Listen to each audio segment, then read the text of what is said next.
Hey, it's Rafael Krüger here, and let me tell you that Carl Jung never created any typological assessment, and his method has nothing to do with revealing qualities like having leadership skills and being confident, being creative and empathetic, or even a perfectionist or overthinker. These tests are a terrible misrepresentation of Carl Jung's work. That's why for this video I prepared a deep dive on the psychological types. We'll explore the differences between introversion and extroversion and the four functions: thinking, feeling, sensation, and intuition, and even the inferior function. You'll finally understand what constitutes the 8 psychological types and why these internet tests are turning Carl Jung's work into cheap astrology. In the last video, we explored Carl Jung's model of the psyche, and I introduced you to psychodynamics. If you're paying attention, here's the moment of the truth. You will remember that the most important concept in Jungian psychology is conscious attitude. This is basically how a person is wired, their basic tendencies and patterns of behavior. It's how one tends to interpret, filter, and react to the world. You can also add someone's beliefs, political views, philosophy of life, and individual idiosyncrasies. The sum of these different components forms someone's conscious attitude and cosmovision. However, behind all of these individual tendencies, Jung discovered a system that acts as a foundation for the conscious attitude, namely the psychological types. And personally, I consider this method the ultimate compass for our psychological development. It can give us immense clarity about how to harmonize our strengths and weaknesses, and invaluable insights to navigate our relationships. So before we start, let me tell you that this video is a part of my Demystifying Jungian Psychology series, and it's all based on my book Pistis, Demystifying Jungian Psychology. And you can claim your copy when you join my newsletter down below. I'll also link this playlist because I'll be covering Carl Jung's whole body of work. So the first thing we have to understand is that pure types don't exist. We'll be exploring basic patterns and tendencies, and people will fall on a spectrum. As Jung says, the psychological types never occur in reality in their pure form, but always and only with individual variations derived from the principle that governs its appearance, similar to the crystals, which generally are variants of the same system. So that said, you might have encountered several tests on the internet claiming to reveal your typology. But let me tell you that every time I see that, I can hear Carl Jung rolling and agonizing in his grave.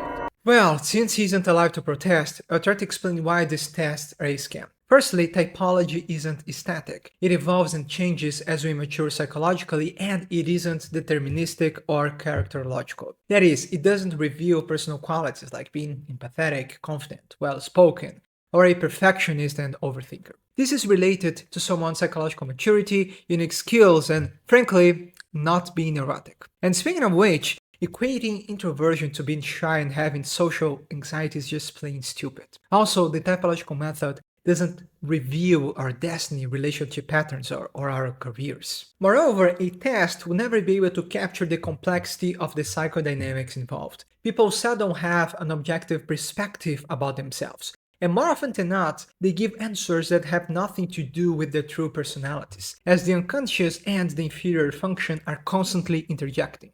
As aforementioned, what's possible is to delineate a few basic tendencies, knowing that people will express them in a plethora of ways. Honestly, 9% of the time my clients show me their results, it's wrong. So time to explore these basic tendencies and patterns. So the first component of the psychological types is introversion and extroversion. In Jung's words, a habitual attitude in which one of the mechanisms will predominate, without however being able to completely suppress the other, as this is a necessary part of psychic activity. That is why there cannot be pure type in the sense of having only one of the mechanisms. A typical attitude always and only means the relative predominance of one of the mechanisms. So the first thing we have to understand about introversion and extroversion is that this isn't static, it's fluid. And there isn't someone 100% introverted or extroverted all of the time. What we have is a relative predominance of one of the mechanisms. And you probably heard people saying that they are generally introverted, but extremely extroverted with people they know more intimately. Well, that's right. Also, we might experience certain periods in our lives where one of the mechanisms is more prevalent than the other. And this doesn't make you an ambivert, as there is no such thing. Being an introvert or extrovert is a way of relating to and understanding the world.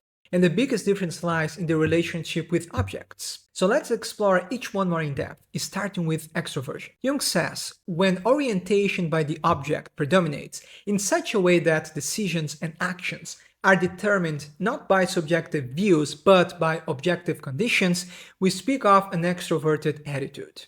So extroverts have their attention directed to the external world and other people. They tend to be heavily influenced and shaped by their environment, culture, and collective opinions. To the point that if they were to be born in a different culture, their personalities would easily be molded by it. And for that reason, they tend to be socially adapted and have a collective way of thinking and behaving. They see the world as something empty, so they lend their souls to animate external objects. They think and feel outside themselves. They feel in the objects. As they're constantly seeking to affect and be affected, they find themselves interchangeable and tend to be more flexible and malleable. And for that same reason, they lack inner conviction and have difficulty perceiving their own individuality. In extreme cases, they can completely lose their sense of self in the objects and their environment. And most extroverts have a deep fear of being alone, as there is no solid core to sustain their convictions, as they can change their minds and emotional states at any given moment if they're affected by something external. In contrast, introverts have their attention primarily directed to the inner world. Jung says, although the introverted consciousness is naturally aware of external conditions, it selects the subjective determinants as the decisive ones. So this means that their ego and subjective opinions have a higher value than the external conditions, like their culture and environment. And introverts are constantly filtering the external reality interposed by their subjectivity, and seek to shield themselves from the external world and control it, instead of being absorbed by it like extroverts. Moreover, introverts seek to be constant and tend to be guided by a firm set of conscious or unconscious rules, which makes them more rigid and inflexible. And this is an attempt to always control the outcome and protect themselves from effects and the influence of other people. In extreme cases, there is a constant worry about the future and agoraphobia. Consequently, introverts tend to be socially awkward and find socializing draining, but they tend to have a rich inner life, conviction, and a sense of separation from the collective. However, they need to be cautious to not turn this into empty individualism and egocentrism by disregarding the outside world and constructing a shallow antagonistic character that secretly believes in being better than everyone.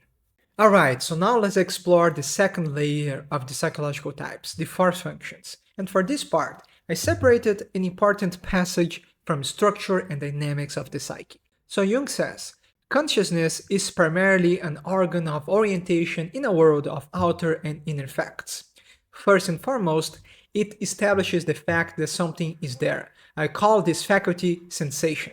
Another faculty interprets what is perceived. This I call thinking. A third faculty establishes the value of the object, and this function of evaluation I call feeling. And feeling makes the subject choose between acceptance and rejection of the object.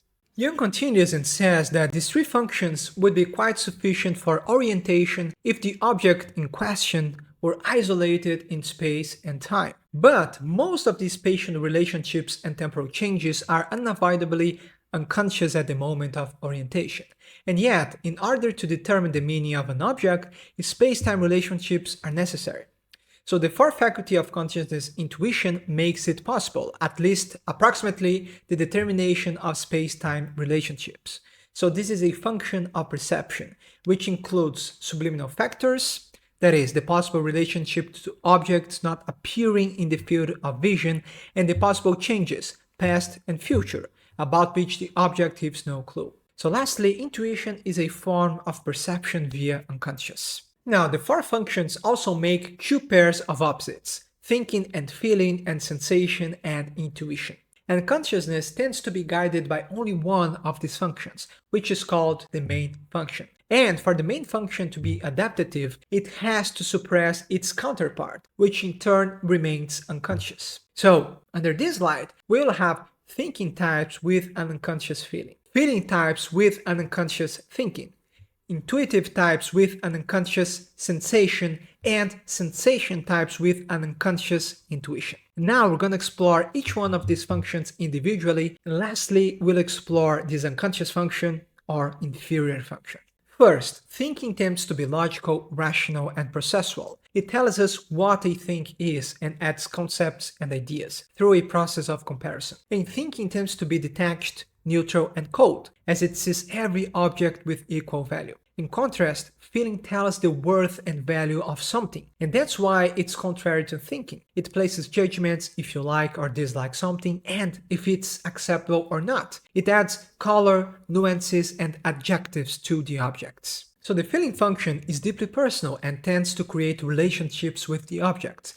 It gives you the ability to perceive the emotional atmosphere and understand your own feelings and those of others. That's why it's the primary function used in connecting with other people and establishing relationships. But here it's important to make a distinction, because the feeling function isn't equal to experiencing emotions and affects. So Jung says the difference is that feeling has no physical or tangible physiological manifestation, while emotion and affects are characterized by an altered physiological condition. So when you experience a deep, overwhelming emotion, you are not in your feeling function. You are simply having an affect. The feeling function is the conscious experience of an emotion, and it's subject to the conscious will. And a lot of people believe they are feeling type when in reality they are just neurotic and under the influence of an inferior feeling. So now let's discuss the second pair of opposites. Sensation is the function of reality and provides the perception of the physical stimulus, both externally and internally. So it's the awareness of everything we can perceive with the five senses. It's detail-oriented, grounded in reality and in the present moment. In contrast, intuition is the closest function to the unconscious, and that's why it often adopts a metaphorical and symbolic manifestation. It tends to present itself in images to the conscious mind or a certain hunch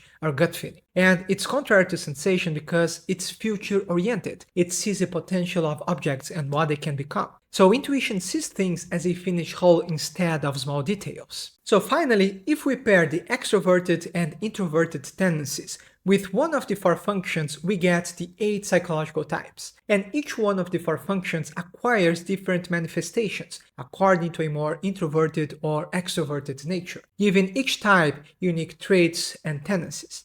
That said, we will have the extroverted or introverted thinking type, the extroverted or introverted feeling type, the extroverted or introverted sensation type, and finally, the extroverted or introverted intuition type.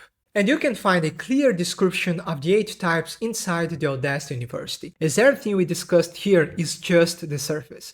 In the Audacity University, you can master Jungian psychology in 1 year to either become your own analyst or integrate these tools in your professional practice. So now let's explore the inferior function, as it's one of the main secrets of the individuation journey. Bonfran says the inferior function is the ever-bleeding wound of the conscious personality, but through it the unconscious can always come in and so enlarge consciousness and bring forth new experience. As long as you have not developed your other functions, they too will be open doors and will appear in personifications of the shadow, animus, and anima. It's only when you have succeeded in developing 3 functions that the problem of the 4th door still remains, for that is the one which is apparently not meant to be locked. There one has to succumb, one has to suffer defeats in order to develop further. So the problem of the inferior function is incredibly complex. Theoretically, Carl Jung established that the development of the personality revolves around the 4 functions. First, we should develop our main function. Then, we should develop one auxiliary function from the other pair of opposites. As a third step, we should develop the counterpart of the auxiliary function and finally touch the inferior function. To exemplify, in my case, being an introverted intuitive type, I should develop my intuition, then thinking or feeling. In my case, it's thinking. As a third step, I should develop my feeling and finally touch on my inferior sensation. And I know this is wildly abstract, but this method is incredibly helpful in the therapeutic setting. In this light, one of the main components of our shadow is our inferior function, and its expression tends to be very slow and awkward. It is not subject to the conscious will and frequently emerges explosively and uncontrollably. In the book Psychotherapy, my Yvonne Franz brings an interesting point, saying that the inferior function is usually projected on the body and summarizes everything with one simple question. What is hell for you? And the answer might lead you straight to your inferior function. But as with everything in Jungian psychology, the inferior function has a paradoxical nature, as it contains the inner goal and the seeds to enlarge our personality. It's when we are engaging with the inferior function that we find the most joy and sense of wholeness. It's the source of our creativity and inspiration, and it contains the wisdom we need to solve our conflicts and further our individuation journey. And lastly, Jung says that the technical term for the animus and anima is the inferior function. However, we tend to find them personified, making the animus and anima the empirical observation of the inferior function.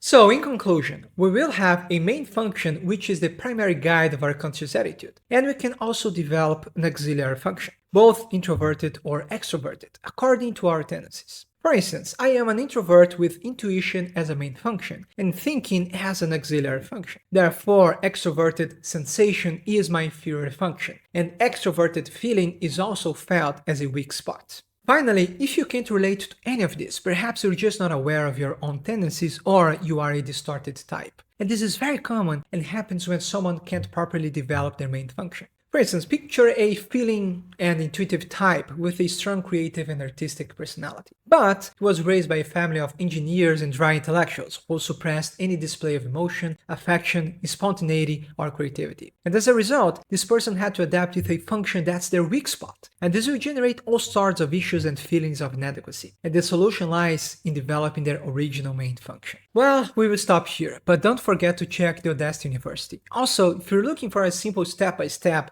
to integrate the shadow that follows Carl Jung's original psychological principles, don't forget to check Katabas's The Shadow Integration Manual. And finally, don't forget to claim your copy of my book Pistis, Demystifying Jungian Psychology.